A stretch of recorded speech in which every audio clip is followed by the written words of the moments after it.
start the webinar.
evening.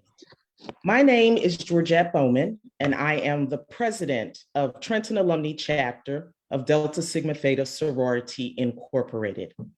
I bring you greetings on behalf of our members, and I welcome you to our Social Action Town Hall, Reimaging Public Safety Through Community Policing. I'm sure you will enjoy the topic, and there's a lot of information to learn.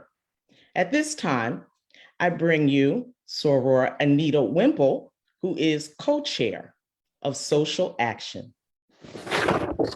Thank you, Madam President. I am super excited to be here doing this webinar. It's a lot of great information. I'm so looking forward to the conversation. So as we begin this webinar for reimagining public safety through community policy, huge piece, community policy. So you'll learn a lot through our panelists. And so without further ado, I will introduce our host of our moderator for today. Her name is Yasmin Gonzalez. So let me tell you a little bit about Yas, as we affectionately call her. She's a graduate of University of Maryland, Eastern Shore, an educator for 19 years for the Board of Education here in Trenton, member of Delta Sigma Theta Sorority Incorporated since 2007. And she has a wonderful passion for her community. And she also served as the co-chair for our Social Action Committee. So without further, and before I switch it over to Ms. Yaz, throughout the webinar, you will receive in the chat where you can evaluate us and evaluate the program. So just kind of take a look at that as we go through the program. So again, without further ado, Ms. Yaz. Thank you, Soror Anita. Good evening, everyone, and thank you all for being here this evening. I have the great pleasure of introducing our panelists for this evening, and I will start off with Dr. Linda McDonald Carter. Dr. Carter, until August 31st, 2021, served as an associate professor of paralegal studies, political studies, criminal justice, and director of paralegal studies program at Essex County College. She was the only professor to be tenured in 3 disciplines. There, she was successful in inspiring and working with a diverse student body, who in most cases did not have the luxury of a K-12 privileged academic experience. She assisted the students in recognizing their full academic potential. Professor Carter began her career in Essex County College as an adjunct faculty member. Thereafter, she was invited by Dr. Rennell Patrick, Esquire, Corporation Counsel, to serve as the first staff attorney for Essex County College. She was later invited by Dr. A. Zachary Yamba to serve in many community roles.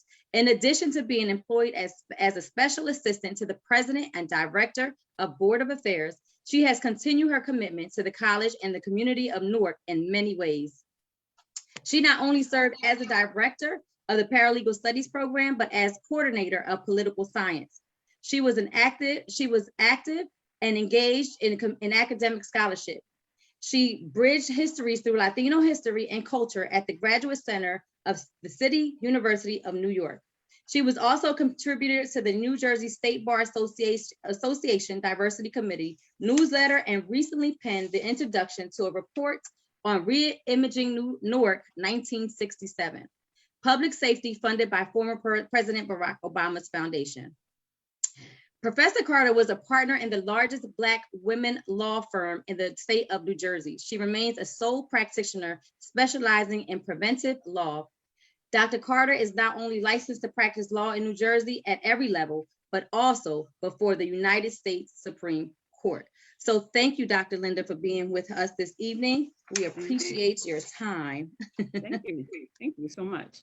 Yes, and our second panelist is Commissioner Giles H. Shipp. Commissioner Shipp served over 25 years in the field of law enforcement as sworn law enforcement officer, starting his career in 1985, first serving on the Edison Police Department in Edison, New Jersey. He is a former member of the Edison Police Department for over 20 years. While serving, he was also a member of the Emergency Responsive Team and served as an instructor for the Middlesex County Police Academy in the areas of patrol practices, unarmed defensive tactics, and physical fitness training. In 2002, Mr. Shipp was asked to serve as a special assistant to the director in the state of New Jersey's Attorney General's office. In 2004, Mr. Shipp was asked by the Honorable Mayor Al McWilliams to serve as the Director of Public Safety for the city of Plainfield, New Jersey. As Chief Executive Officer of the Department of Public Safety, he oversaw the Police Division, Fire Division, and the Office of Emergency Management, having the responsibility for 254 sworn personnel, 51 civilian employees, and managing a budget of over $25 million. Mr. Shipp received numerous awards for his many years of dedicated service and achievements. Directorship is a subject matter expert in the field of law enforcement, crime prevention, defensive tactics, patrol practices, conflict resolution, and policy development, and makes an on-screen media appearances and testifies at the U.S. Congressional, New Jersey State Senate, New Jersey State Assembly, and Municipal Council hearings. Commissioner Giles H. Shipp currently serves on the New Jersey State Police Training Commission. Commissioner Shipp is currently an adjunct professor at Rutgers University School of Criminal Justice. Director Shipp is also a certified community policing practitioner for the U.S. Department of Justice and a certified police academy instructor in the state of New Jersey. He earned his master's from Seton Hall University and College of Education in Administration and Supervision, where he graduated with honors. Mr. Shipp has been a guest of the President and Vice President at the White House on several occasions for briefings and to discuss important law enforcement issues. He is a proud member of Omega Psi Phi Fraternity Incorporated. Fraternity Incorporated and Progressive Lodge number 17 for the Masons Prince Hall affiliate. Shipp also served his country as U.S. Marine Corps Reserve from 1981 until 1987. So again, Commissioner Shipp, I would like to say thank you this evening for your extensive experience in being here with us as a panelist for our town hall on reimagining policing. Welcome this evening. Thank you. Thank you for having me. You almost gave me a promotion there. I didn't get my doctorate yet. But, thanks. It's a pleasure to be here with you. That was a mouthful. I love it. I love it. So before we begin, we would like to begin with Dr. Linda Carter. And if you can, before we jump into the questions, can you give us a brief history of policing?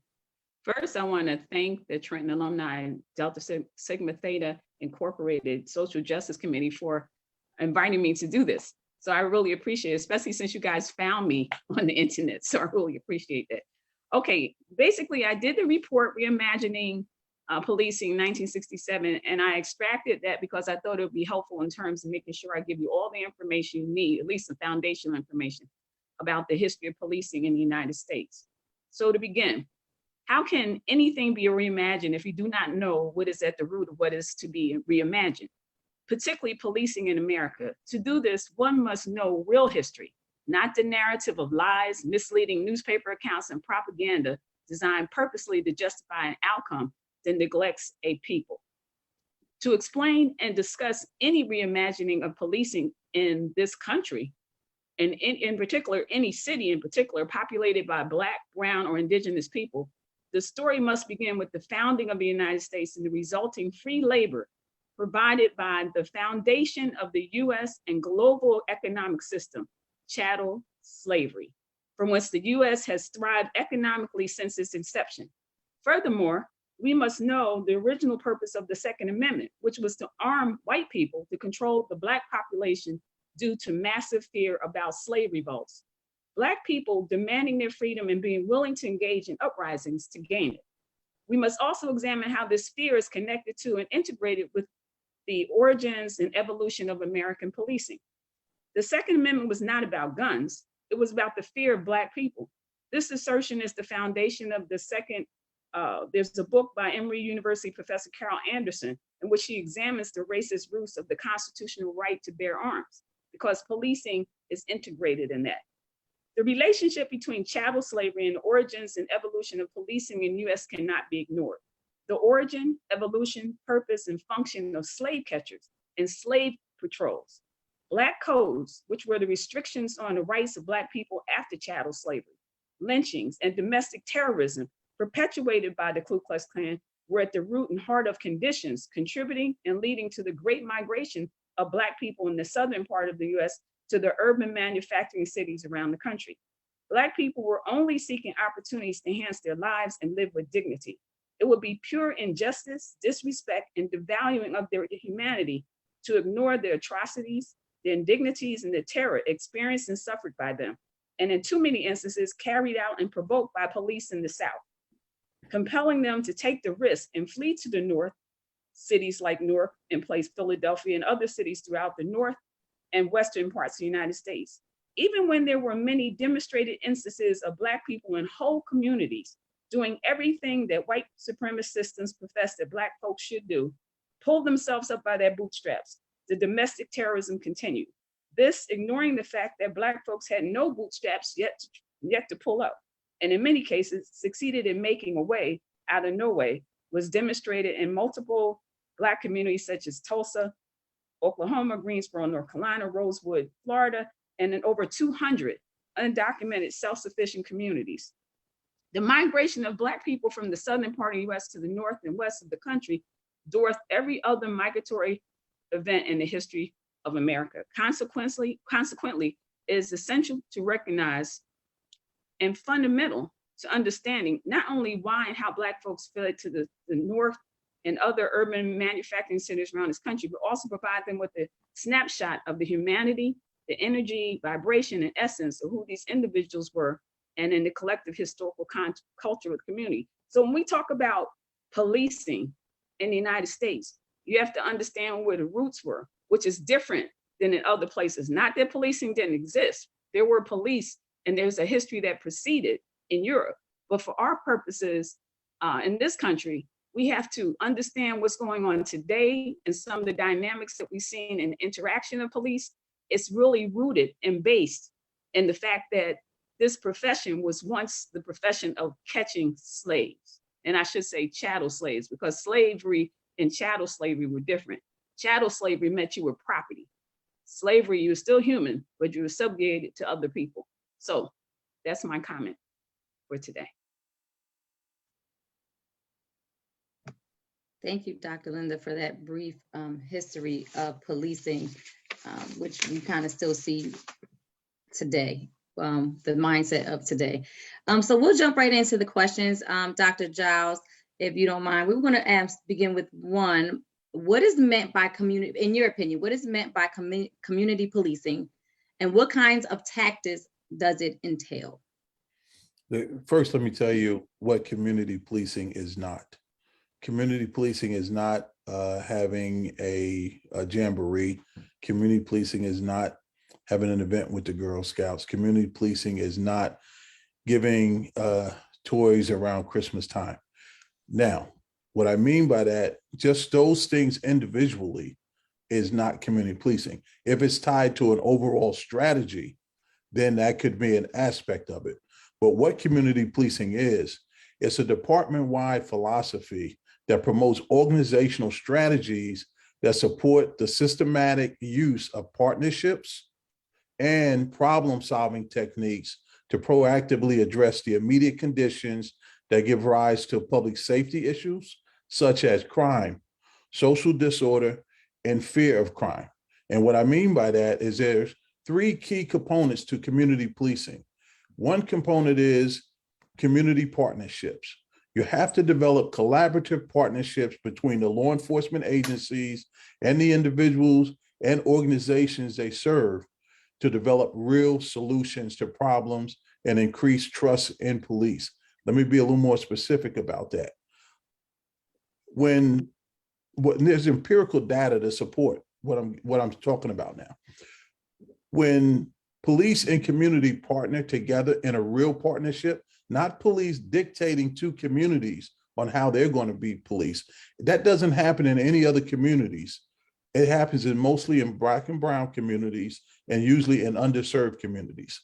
Any other community, you can't go into it, and trust me, I've worked in suburban centers. I was the director in an urban center, and I worked this entire state of New Jersey doing police operations.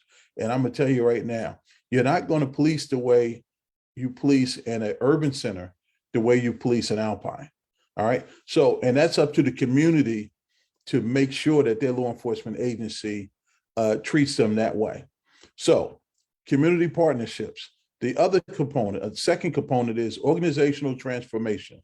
You have to align those resources of the organization, management structure, personnel, and information system to support community partnerships and proactive problem solving. We become a very reactive. When it's reactive, somebody's already been victimized. Somebody's already been hurt. And that pain goes throughout the community. It's not just a one person type of hurt. You know, communities become frightened because of that. And the third component is problem solving. The process of engaging in a proactive and systematic examination of identified problems to develop, evaluate effective responses. And what do I mean by that? Specifically, if there is a problem in a community and you have a captain, which I did in one of my towns that I worked in, broke it down to 4 different districts, and I broke it down by wards because that was easy. You put someone in charge of that particular area. And I said that if something's going on in that area, I want to know about it from you before somebody in the community reports back to me. And then you have to hold people accountable. All right. And you have to manage people properly. And then you're going to get the results that you want to see in your respective departments. As a matter of fact, community policing is in full effect in Newark, New Jersey. Crime has gone down by 50%. Because they're doing real community policing. The community is at the table when they identify the problems. You need corporations at the table. If you have PSE&G, Prudential, these people have a stake in safety in their community. They have a stake in having healthy communities so their business can flourish. You need other governmental agencies, perhaps the Department of Public Works. You may need code enforcement. Give you a quick example of how we utilize that in one of the towns that I worked in. We can't go in as law enforcement. We know there was a bodega and we know drugs were being sold out of that bodega, but we can't go in there without a warrant. Law enforcement can't. But if code enforcement, which has to give you a license to operate, code enforcement can go in there. And if code enforcement sees some illicit activity, they can in turn call us in. So I can get more into it. You just let me know what your time is like. But community policing, also you have nonprofit groups. You have service providers at the table. I already mentioned private businesses. And you want the media there too. So people can know what you're doing and how you're doing it. But it's critically important that those community members and other community groups, grassroots people, are at the table. And you may not always agree on everything. But sometimes you need people in the room who are disagreeable, but it has to be done in a respectful way. So develop those community partnerships and, and that's how you do real community policing. You know, as I said, and I know I'm going to sound redundant, just with you actually, the police calling people in and say, what are your problems? And then the police leave that group and go back and develop solutions for the problem. That's not community policing. You have to do it in partnership. And as I said, there's empirical data to show that when police and communities work together to address community crime problems, crime goes down and police community partnerships go up. So, which is a recipe for success. Absolutely. I would agree with that. I think building the trust between the community and police officers is very, very key. The second question you kind of answered already, but I'll just, in case you want to extend on it, which was what kinds of outcomes has it produced in communities that have shifted to that approach? I know you mentioned that crime has decreased. Are there any other subjects that you want to touch on as far as what else it can produce? Sure. Yes. Yeah, absolutely. As I just said, though, we have a living example right here in New Jersey, in Newark. In 1976, Noble was founded. There was a surge in violence in urban communities in 1976. Noble is an acronym for an organization that I'm the president of. It's called the National Organization of Black Law Enforcement Executives. The Department of Justice, Joint Center for Political Studies, and the Law Enforcement Assistance Administration, which is now known as BJA, in 1976, they said, we're at wit's end. We don't know what to do. So they collected, and one was from Trenton, actually. They collected 60 law enforcement executives, chiefs and deputy chiefs from around the United States, at a 3-day symposium in DC. And it was hosted by the Department of Justice. And they said, you guys are the practitioners. What are some of the solutions? Out of that meeting, we developed solutions to address those problems. They were supported by DOJ when our leadership, when our founders went back to their respective towns. And one of the things that came out of that was community policing. It was initially initiated by the name you may have heard around. He became a mayor and other things, very popular, Lee Brown. All right. So it works. Okay. It works. But what happens in many cases when leaderships change, when, and it's something that I was speaking to earlier, when leadership change, when different funding goes away, then the element creeps back in. One of the things that you want to do to make it sustainable is to have it led by the community. When it's led by the communities are constant. They're not going every 4 years or 8 years or whatever the case may be. They're going to be there. Everybody I know in that community, believe it or not, they want to live in a safe community. They want their children to get a good education, and they want their children to be successful. That's a common denominator. So let's start there and then build out. Great point, Commissioner Giles. That community piece is key to everything. I would agree. Also, you kind of mentioned, but what are the challenges? You just basically said if with the funding and change of administration. More so than funding, the largest problem that I've found throughout my years of experience in this area is that people don't like change, specifically law enforcement personnel. They don't like change. Government, a lot of government entities, other entities don't like change, but specifically with law enforcement, you're now talking about people who have policed a certain way for a certain period of time. And who are you? You only pay my salary. Who are you to tell me how you want me to police you? As I said, though, that happens more so in underserved communities, right? Because in other communities, people understand the power that they have and they know how to leverage that power to bring about change. So one of the problems is it's change because you're changing a culture. You know, people have been allowed to police a certain way in certain communities, and this particular type of policing is part of it is about changing the culture of policing. So there's pushback, from police unions specifically. But at the end of the day, the people that give those entities power who are resistant to change are elected officials, believe it or not. And so we have to get the right people in the right offices that's going to have the courage and the conviction to bring about the discernible change that we need. That's the biggest problem or challenge, I should say. Right. Thank you. Thank you for the opportunity to make a difference. Right. And you mentioned changing, most law enforcement don't like change. It's also, in my opinion, would be like the community. How do we change that mindset and get them to what can we do to build that trust or strengthen that trust between, because it's also not a shift for law enforcement, but it's a shift for community, right? Most of our people in our area, they don't, they have a lack of trust, especially with a lot of things that we've seen in the last, couple of years, because it's more visible with social media. But, how do we strengthen that trust between the community and police? You bring them to the table, because in a lot of communities now, unfortunately, law enforcement agencies have allowed themselves to be looked at as a not legitimate entity. The trust is broken. So you have to invite those people back to the table. And as I always said, it's not going to be the most convenient conversations, but you have to bring people back to the table. And then you have to rebuild that trust. And the way you rebuild that trust is by having successors, and you have them as part of the team. When people feel like they're a part of the team, you're more apt to get their buy-in. And when you get their buy-in and you work together, then that's how you rebuild the trust. But devoid of that, it's going to be tough to regain a person's trust. Right. Thank you. Anita, I saw some questions in the chat. I don't know if we want to pivot just maybe one question on this topic before we continue on. Was there something to this topic?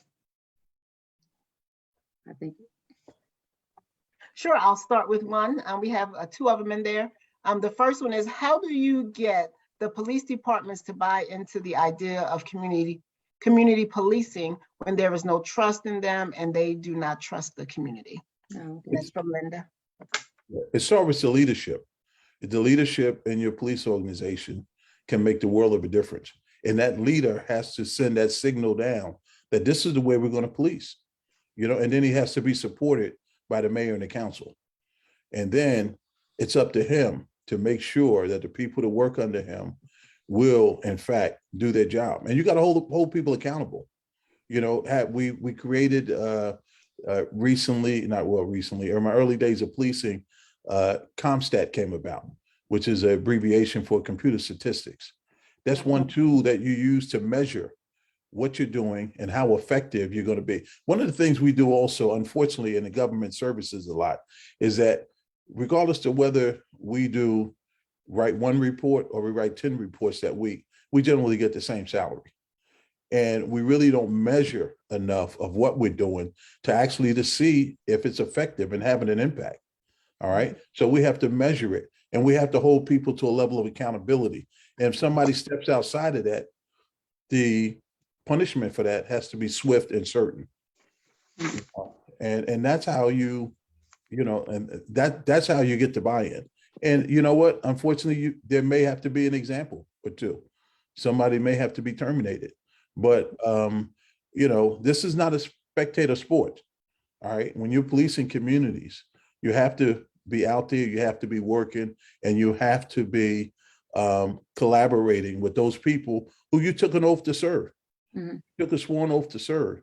And if you're going to work on my department, you're going to have to show me. There's a lot of people. I get at least 3 or 4 people a week coming up to me trying to get police jobs. So there's not a shortage of people who want the jobs. I know there's a lot of hyperbolic statements out there now about, nobody wants the job. I came up during the time when we had the Knapp Commission and the Kerner Commission. All right. And you talk about policing, those 2 reports, if you get the time, read those reports. One was about the corruption in policing, and one was about police misconduct primarily, and how do we change it? And it was really bad. So that didn't deter me from being a police officer. Actually, it made me want to be a police officer so I could bring about the change that I want to see. So I can go on, but I won't let you get to your next. That was a good segue into the next question, where I'm not sure if you have the answer for this, but what is the status on the database that was being developed to track disciplinary actions for police officers? It came up today. I met with the Attorney General today. When I say Noble, and also the Prosecutors Association, and we met with the Attorney General just 1:30 today, and that particular subject came up. It's in limbo now. And as you know, within the last 7 months, we've had 3 different attorney generals, And as soon as the new one comes in, so that consistency is not there, but it has been developed. Okay, it has been launched in a beta form. So we now have to go through full implementation on it. Well, I shouldn't say we, the Attorney General's office has to go to full implementation on it.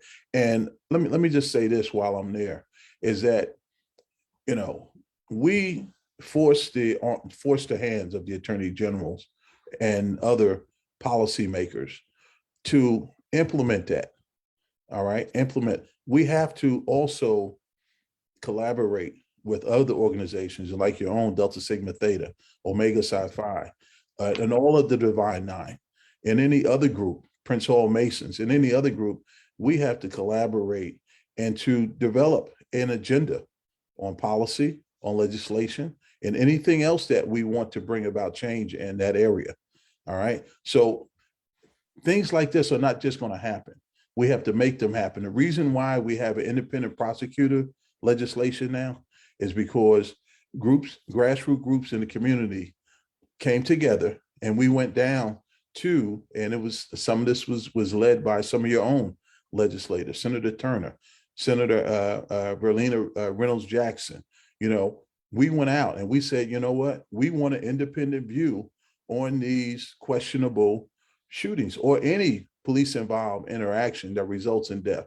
And so we collaborated together, and we went down to the speaker's office and said, post this bill. We want to post it. Now, we got the legislation passed. It's not fully implemented the way that it was intended, but now it is law. So now we have to keep the pressure on and to make sure that they implement it the proper way. We thought that it would be best if we had a person that was outside, that had an outside relationship with a local law enforcement officer, not the prosecutor's office, who rely on them to make their cases. It's an incestuous relationship between the prosecutor and the local police.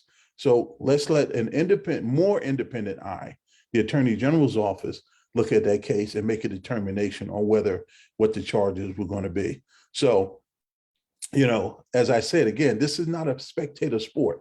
We have to collectively go down to the government authorities and let them know, and not let them know, demand the change we want to see.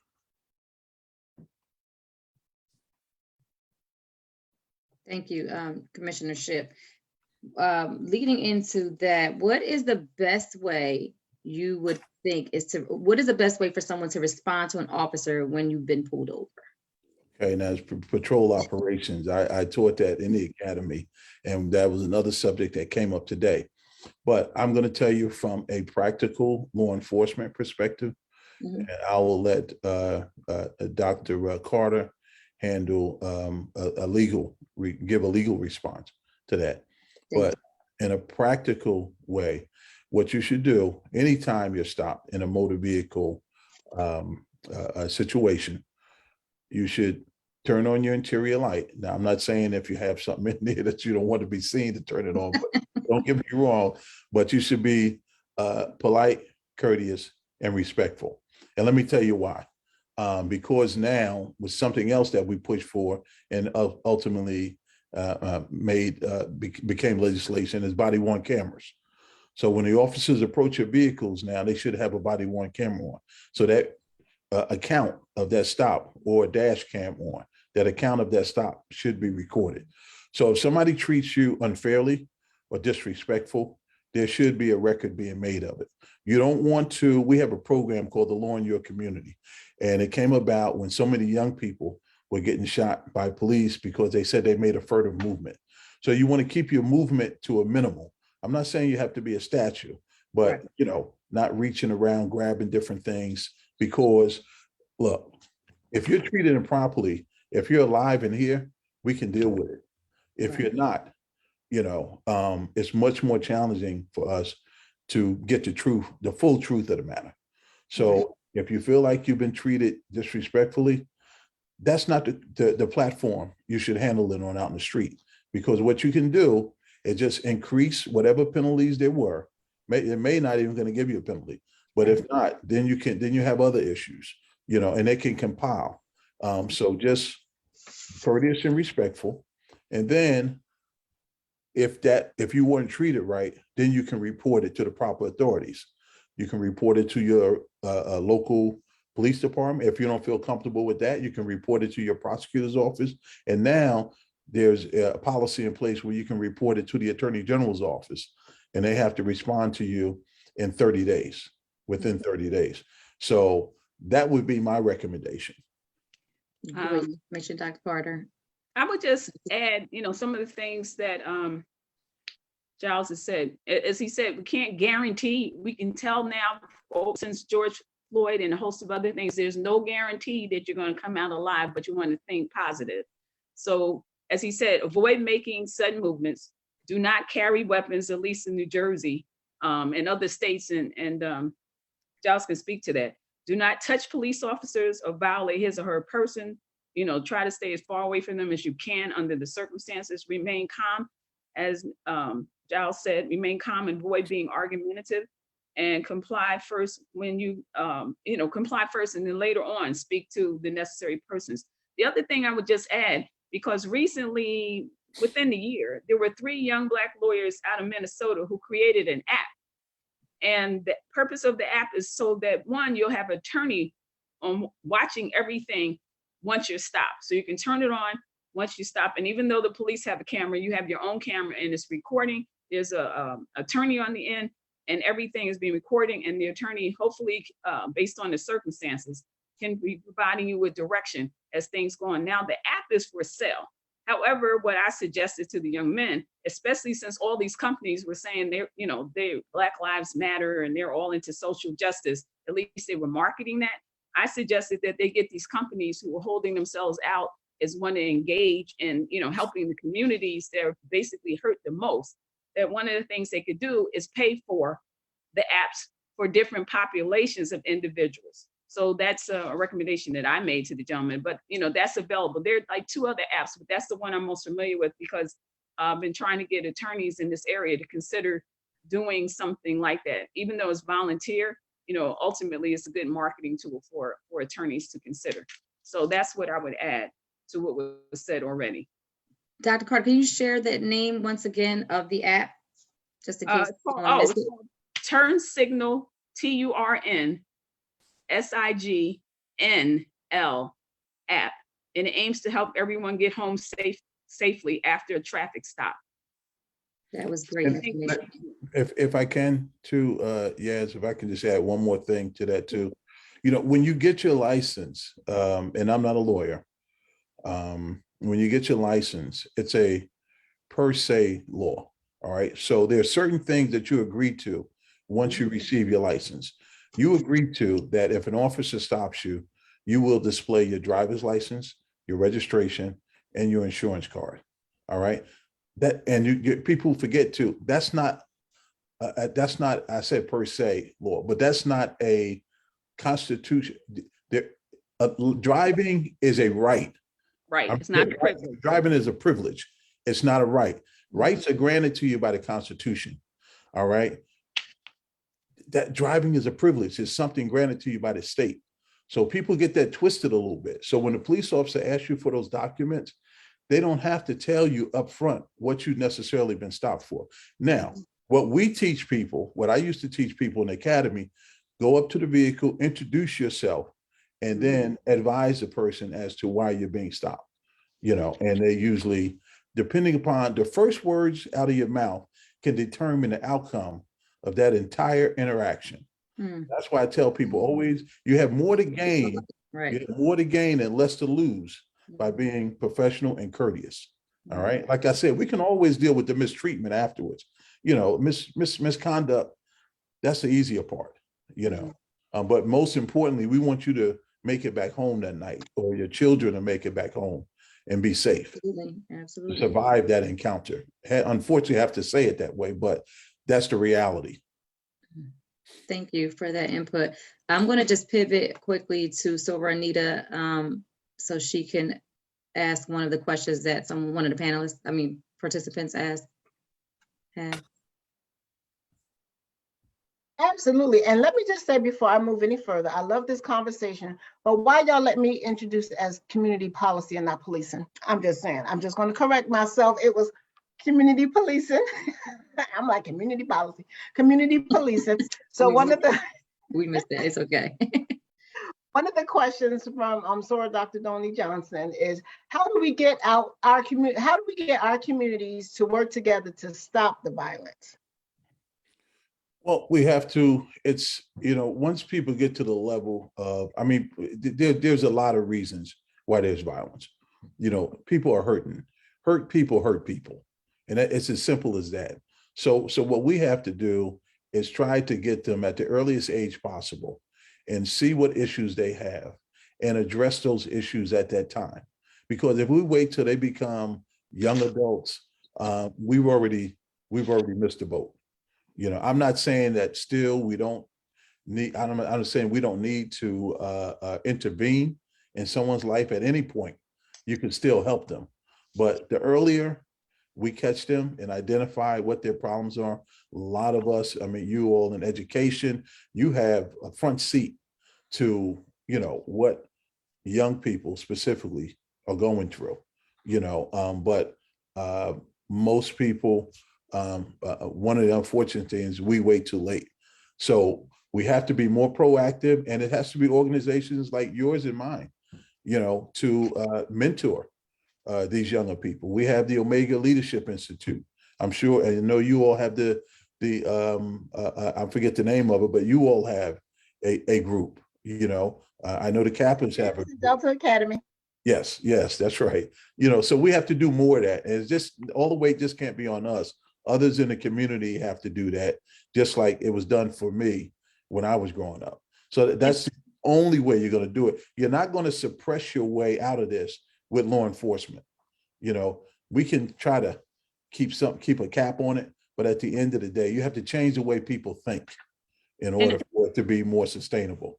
If I can add, because in my recommendations I'm going to give later, but I just want to add, one of the things is that historically over the last 50 years, a lot of things that weren't criminal have been criminalized. Mm-hmm. So that right there creates problems. But in terms of the violence, some of the things we can do, one is, most importantly, is to teach people their cultural heritage. But the other part, particularly for Black men in particular, is that they're very inquisitive and mischievous. And if you don't have activities for them the way we had when I was growing up, you had shop, you had home economics, you had other things for them to do. So some of my recommendations, and I'll talk about them later, of having after school activities from K through 12, along with safe facilities, should be adequately resourced for introducing students to multiple skills, including fencing, boxing, billiards, tennis, sewing, art, craft. Those activities, deep sea fishing, music, martial arts, acting, drama, a lot of those things were removed from the school's curriculum. And so they're no longer there to hold the attention of young people. So how do we adequately fund that? One of the things we have to do is think about the responsibility of citizens, the citizenry, and particularly in terms of understanding what their power is. And so I'm a big proponent of civics and putting it back into the school system, but particularly, and I think Giles talked about it earlier, about how does the community leverage so you can get what you want, what you need, what you deserve, and what you're paying for as taxpayers. And really, it's important you understand the language of politics and government, the systems and processes, and how it works, where your power is, what your responsibilities are as individuals and in the collective, and in terms of organizations. But I think one of the major things I can think of is in terms of adequately providing activities for young people from K through or pre-K, really all the way through. And everyone doesn't have the opportunity or the resources to go and put their children in certain activities. They just don't have the resources. So, for groups, one of the things you could do is look at how you can adopt, maybe in a community and help provide some of those resources in whatever ways you can. It could be staff. It doesn't always have to be money. It can be people, individuals stepping up and just taking responsibility to do that. Get a facility. I know in COVID, since it still exists, there may be some things you have to consider, but we have responsibilities as individuals and we have responsibilities in terms of the collective. And I think that, one of the things I see is that we don't have these activities that we had when I was growing up that were available for us. And I grew up in a poor working class community, and we had so many activities we can engage in. And so, the violence wasn't there. But plus, I grew up before the violence came, before the drugs, before the alcohol, before the guns. I'm sorry. And the one thing I would add is that one of the things we don't consider, and I think we should, in everything we do, is that a lot of things we see, particularly the violence, is the result of 50 years of heroin and 45 years of crack cocaine. We never dealt with the impact of what those two things have done to our communities, whether you live in them or not. We never really dealt with it. Either we don't want to allocate the resources and the funding for it, but until we come to terms and recognize that there's remnants to that. I do adoptions. I can tell you 17 years of adoptions. The young ladies who were losing their children 17 years ago, 15 years ago, were women who were addicted to crack. And now I'm seeing their daughters losing their children. So now you have all these children in foster care. That didn't exist before because the community would step up. Somebody in the community would step up, or you would be sent back down south to be with an aunt, uncle, or grandfather. Or because I had Puerto Ricans in my community, you'd be sent back to Puerto Rico. But somebody in the community would step up. And so those are things that, we should be looking at. Now, we don't have to act like it doesn't happen. We need to, be doing those things, and we need to do them sooner than later, because we're losing young people, a lot of them. So I just wanted to add that. No, that was great. Thank you both. It seems like what I heard was pretty much addressing the trauma also. And, I've always been a firm believer that you can't stop killings until you, if you don't deal with the shooters, right? And most of our shooters have been traumatized, and they're dealing with hurt, some things that have happened. So that has triggered them to go in that direction. So I definitely agree with you both in that area. Anita, we're gonna go to a question from Facebook. Sure, absolutely. It's so many questions here that people want to know. So one of them is, do you believe that law enforcement officers should be from the community they police? Do you believe that law enforcement officers should be from the community they police? I think, go ahead. Go ahead, Doc. No, I was going to say, I think they should live there. I think they should pay taxes there. I think that makes a difference. But it also, sometimes it comes down to the individual. You don't necessarily always have to live there to value and respect individuals, but for the most part, when people see you, especially in community policing, when they see you, right? One of the things I remember, and maybe Giles can speak to this, was a curbside justice, right? And some of you may remember the individuals from Columbine. Well, those individuals had 4 or 5 opportunities before they got to a position where they were shooting at people at the school, because the police lived in their neighborhood, and the police let them get by a couple of things. They went through a couple before they got to the point where they were actually arrested, but people had to die.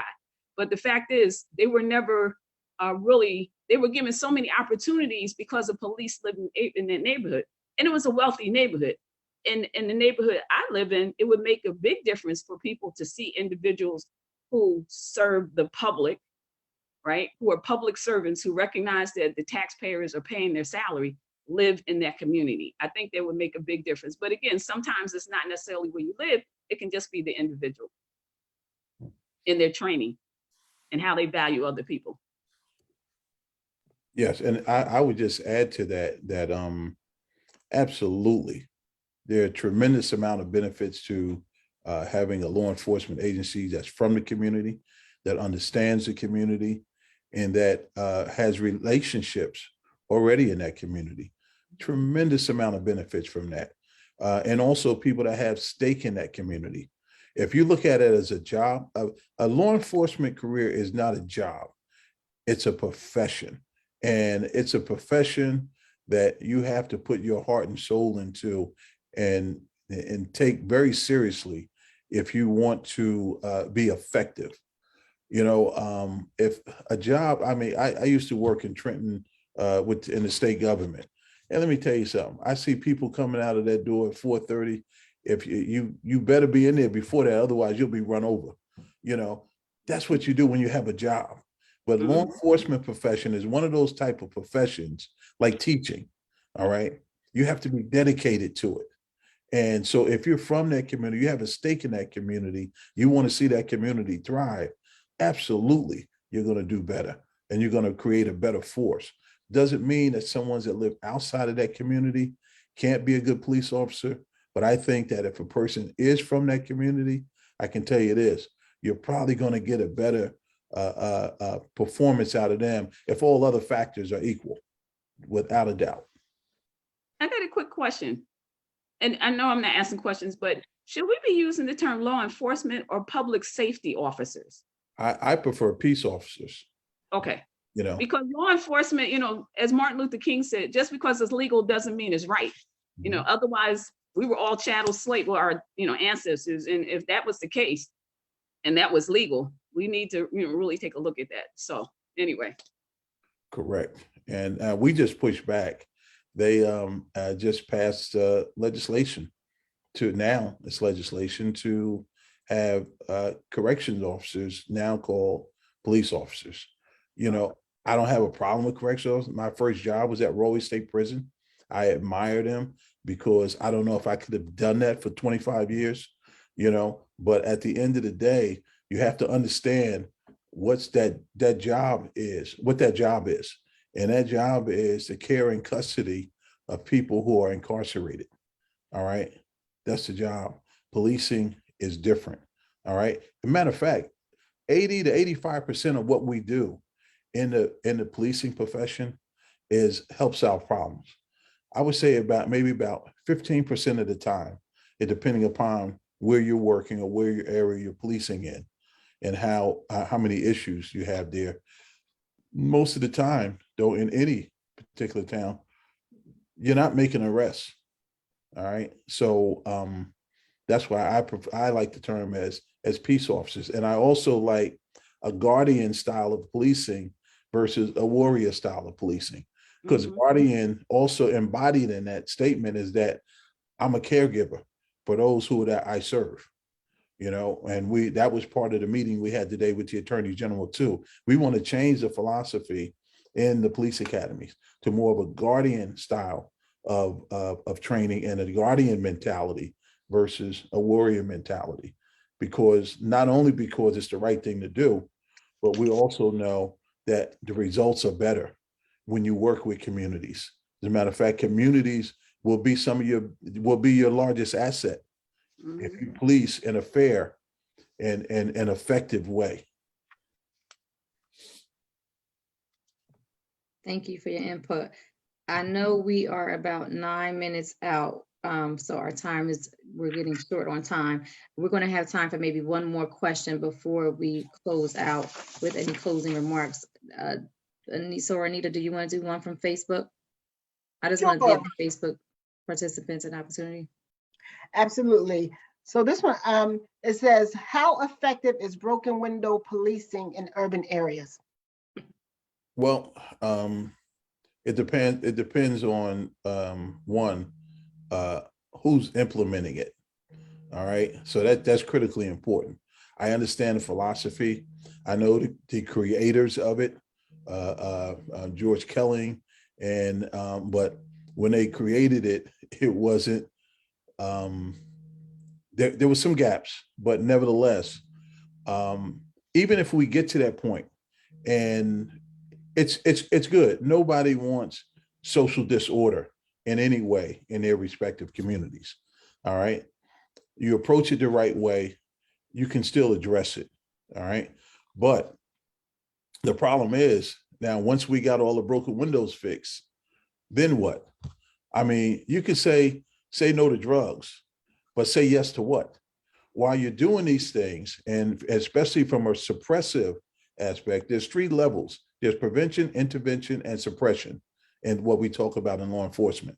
Now, if you're going to suppress something, what other opportunities are you going to have in the communities?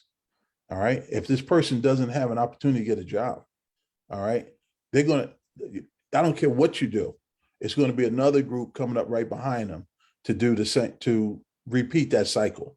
Or if that person is incarcerated for a period of time, when they come back out, they're going to repeat that cycle, and probably even worse. So broken windows theories, can it work? Absolutely. But when you fix all the windows, then what are people going to do? Let's give our people something to say yes to as well as no. Exactly. Thank you, Commissioner Giles. Before we close out, we do want to remind that we have an evaluation in the chat. If those, if you have time to fill that out, we would love to hear back and have some feedback. Before we close out, I was going to give Dr. Linda another opportunity. Maybe she wants to speak on things that the public can do with community policing or any other. Okay, I'll do it. I'll try to do it quickly and clearly. Yes, got about Okay. So 2 minutes. one should begin with what is needed, not what is needed by the police, but rather what is required for members of the community to live in peace and dignity. That should be the primary focus. I think that real American and world history must be integrated in the teaching profession, professional development, and in the curriculum. I talked about earlier, what did I talk about? Oh, I talked about earlier about activities after school and what they, what should be involved to keep young people engaged as much as possible. I think that we should also, all personnel, there's actually, it's free. It's called Black Minds Matter training course and public series offered by the Center for Organization Responsibility and Advancement. It's designed to raise the national consciousness about issues facing Black students in education. The series intentionally addresses the pervasive undervaluing and criminalization of Black minds. Tangible solutions for promoting the learning, development, and success of Black youth are offered. So that's free. People can get that. There's also a book, Black Minds Matter. And when I'm mentioning not just for the public, this is to be incorporated in the training for police officers across the board, because just because a police officer is Puerto Rican or Caribbean or whatever, doesn't mean that they don't have the same mindset as everybody else. Adequate resources to revive cultural knowledge that will be effective in providing communities with culturally based techniques, methods, and tools to assist in developing accountability skills for resolving conflict and maintaining community safety. All levels of government must budget its community values for the holistic priorities of the community. Eliminate private and public partnerships that drain, reduce, and eliminate the availability of adequate resources that benefit the communities, particularly underrepresented, under-resourced, and neglected communities. There's a need for adequate resources to hire personnel for health departments and public schools that in addition to data used to demonstrate cultural techniques and tools to address individual and community trauma in school and the public schools. Stop criminalizing actions, behaviors, and conduct, especially of Black males, that is a demonstration of creativity, curiosity, and inquisitiveness. Rather, encourage children to all engage in awe and wonder. Destroy DNA collected for criminal investigation purposes after a designated period. Do not retain DNA of persons found innocent of any charges. I talked about civics and how critical that is, and people understanding what their power is individually and as a community and the collective. Integrate curriculums in the K through 12 that inspires, encourages curiosity, exploration, critical thinking. Basically provide the same quality education to working class communities as given in wealthy school districts, and include the appropriate cultural foundation. Police officers must be mandated to treat members of the communities with respect in the same manner, and Giles spoke to this earlier, that they treat taxpayers in wealthy school districts such as Short Hills, Badminster, Cherry Hill, Saddlebrook. Peace officers should begin all engagement of youth with the process of warning, station house adjustments, and curbside justice. That should be like the regular. That shouldn't be an exception. That should be in every community. And police officers or peace officers and their unions should cover the costs and pay directly for their own misconduct and professional insurance like that required by lawyers and doctors. Taxpayers nor the public in general should be required to cover or pick up the costs of either the insurance nor the litigation costs associated with reckless police and misconduct of police officers. So that's some of my recommendations.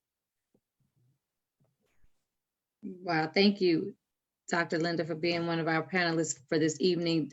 Commissioner Shipman is going to give you about a minute or two if you want to say anything before we close out. Yes, I'll try to capsulize this in 1 minute. What we have to do, I mean, we have had since I call it the employee period, we've had a lot of conversations like this, all right? But what we have to do is, one, know what our value proposition is, and then know how to leverage it. We have those things, but we have to leverage it much better. How can we leverage it? One of your sorors, Assemblywoman Berlina Reynolds Jackson, she just put through legislation and we were successful. I worked with her on that legislation to get it through so they wouldn't have police officers at polling places. All right. There was other groups too that work with the New Jersey Institute for Social Justice and other groups. But when it came time for that hearing, all right, you didn't see many of us in the room. All right. We have to show up. These are things that are going to impact us directly. The reason why police were put in polling places initially, going all the way back to Jim Clark, when Rebel Shuttleworth was trying to vote and cast their vote, was because of the fact that they want to intimidate us, to keep us away from the polling places. But she enacted a law so police officers cannot now be in polling places. All right. That's critically important. All right. We're not needed there. I can tell you from an operational standpoint, I worked in patrols operations for 17 years. And what we used to do is tell people to, be on the lookout or be in the area in the event that one of those places needs you. We don't have to be in polling places. The response time can be just as quick. Lastly, we have to also look at where we're putting our money. It takes time and it takes money to run and support these candidates. All right. And we need to make sure that we support them. I'll see people out at a restaurant dropping $1,000. Okay. But they won't pay $100 to support somebody or $50 to support somebody who's trying to make a difference in their community. So I just wanted to drop those couple of things on at the end of the day, because if we want to really see change, we have to be the change agent, and we got to really be about change and not be shucking and jiving. Thank you so much, Commissioner Giles. This was awesome. I think we may have to do a part 2. So, Anita, what do you think? Yes, this is definitely part 2.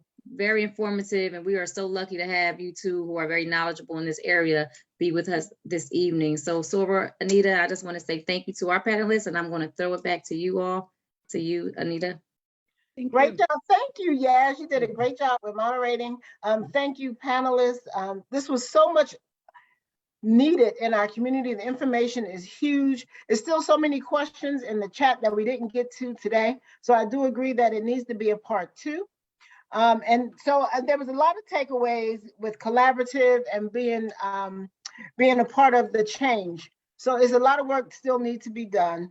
Please please fill out the evaluation that's posted in the chat so we can get your feedback and so we can schedule number 2, right? Part 2 of this situation. Absolutely. Thank you, everyone. Have a great evening. And thank you again for participating in our town hall. Thank you. Thank you. Have a good night, everyone. Thank you, guys. Good night, and thank you. Appreciate it.